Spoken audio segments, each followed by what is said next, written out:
Well তোমরা হয়তো নেটে এই অ্যানিমেটেডটা দেখেইছো। আর পার্সোনালি বলতে গেলে ভিনল্যান্ড সাগা আমারও one of the most favourite অ্যানিমের মধ্যে একটা পড়ে। কিন্তু জানি না বাংলাদেশি অ্যানিমে ইউটিউবার্সদের মধ্যে কেউ হচ্ছে এরকম নাই যে এই অ্যানিমে সম্পর্কে কথা বলবে। বলতে গেলে আমি বহুত দেখছি নেটে বা বহুত খুঁজছি, কোনো ইউটিউবার হচ্ছে বাংলাদেশি অ্যানিমের সম্পর্কে কোনো কথাই বলে না। আসলে সবার কাছে নাই তো বুদ্ধি, ভাই সবার কাছে বুদ্ধি নাই তো এই মাস্টারপিস নিয়ে কথা বলার। আর বলতে গেলে বাংলাদেশের অ্যানিমে অডিয়েন্সরাও আসলে ক্রিঞ্জ অ্যানিমে বেশি পছন্দ করে, তুমি তো জানো এগুলো। এই জন্য আজকের হচ্ছে ভিডিওতে আমি চেষ্টা করব যে সকল অ্যানিমে অডিয়েন্সরা এইসব দেখেন, এই অ্যানিমেটা দেখে নেই, তাদেরকে এটা বোঝানোর জন্য এই অ্যানিমেটা কতটা ভালো বা হচ্ছে কতটা সুন্দর। এই জন্য আমি আজকের এই ভিডিওটা বানিয়েছি। কনিচিও গাইস, আমি নাগাটো, আপনারা দেখছেন anime video. So let's begin. তো সিরিজটা নিয়ে কথা বলার আগে আমরা হালকা করে একটা হচ্ছে শর্টস স্টোরিতে যাই, যেহেতু তোমরা এই হয়তো যারা দেখো নি যারা একটু জানার জন্য। বেশি বলবো না, নাহলে স্পয়লার হয়ে যাবে। তো কাহিনীটা এরকম শুরু হয় যে এমন একটা টাইমলাইন থেকে যারা শুধু যুদ্ধ চলছে, এক দেশ অন্য দেশে দখল করছে। বলতে গেলে এই টাইমটা আসলে ভাইকিংসের।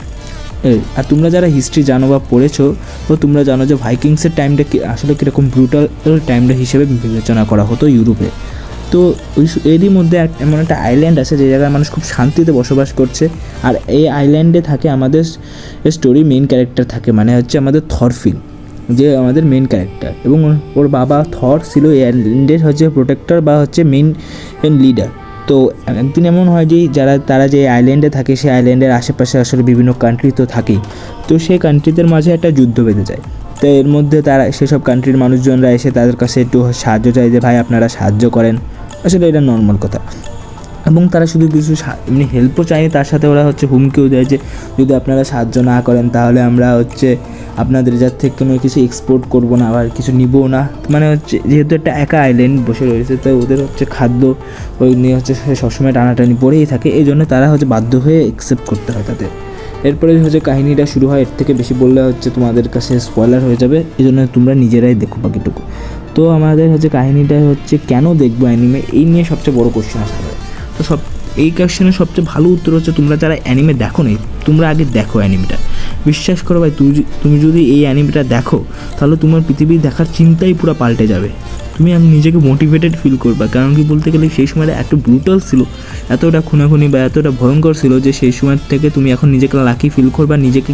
তুমি নিজে চেষ্টা করবা যে নিজেকে কিছু করার জন্য বা হচ্ছে নিজেকে ভালো করে তোলার জন্য বা নিজেকে পরিবর্তিত করার জন্য তুমি নিজেই চেষ্টা করবা। এই জন্য এই অ্যানিমেটা খুবই ইম্পর্ট্যান্ট। এবং বলতে গেলে আমি নিজে যে ইউটিউব চ্যানেলটা শুরু করছি শুধুমাত্র এই সেরকম কয়েকটি অ্যানিমের মাধ্যমে।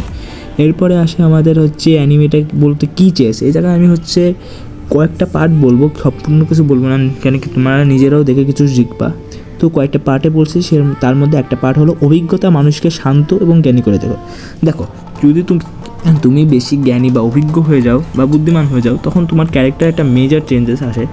তুমি হয়তো সবার সাথে ওরকম কথা বলবা না, কেউ তোমার সাথে ওরকম কথা বলবে না। তুমি নিজেকে বলতে গেলে একাকিত্ব করে রাখো।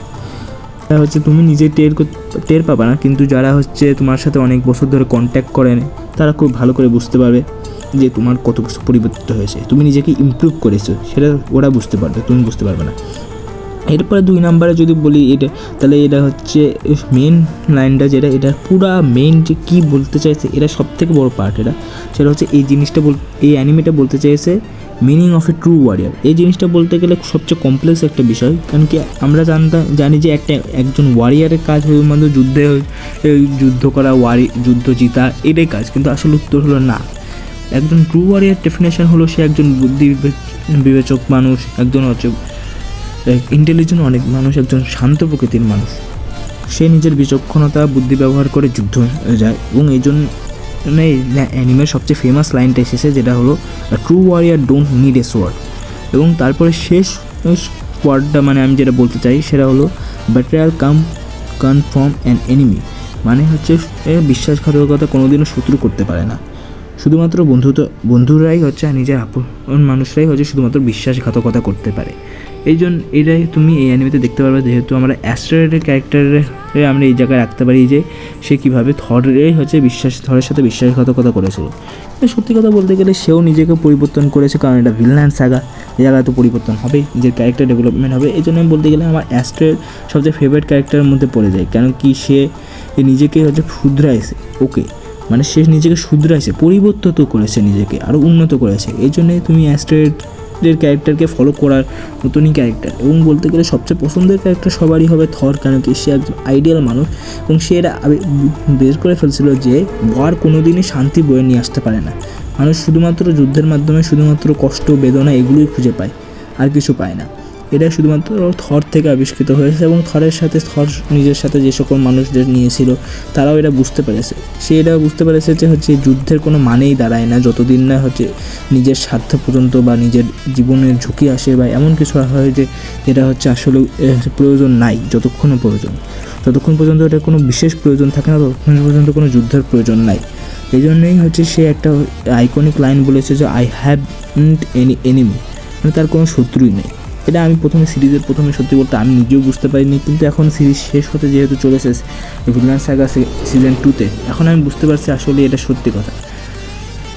এরপরে আসি আমরা আমাদের হচ্ছে থরফিনের ক্যারেক্টার। এই ক্যারেক্টারটা আসলে একটা অবাক করা ক্যারেক্টার। এটা কেউ কিছু বুঝতেই পারে না যে কী বলতে চেয়েছে এই ক্যারেক্টার বা কী বোঝাতে চেয়েছে এই ক্যারেক্টারের রাইটার।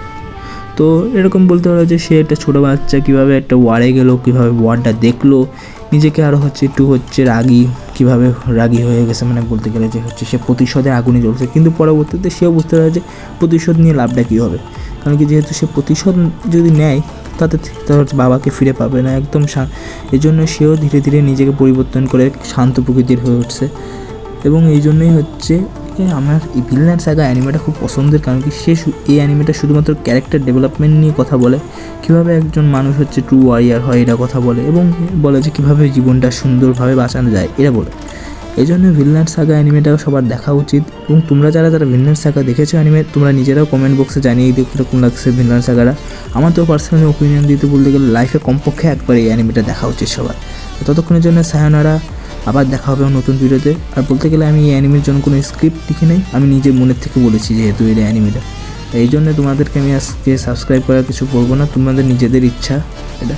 এই জন্য ততক্ষণের জন্য আল্লাহ হাফেজ, সায়োনারা, আসসালামু আলাইকুম।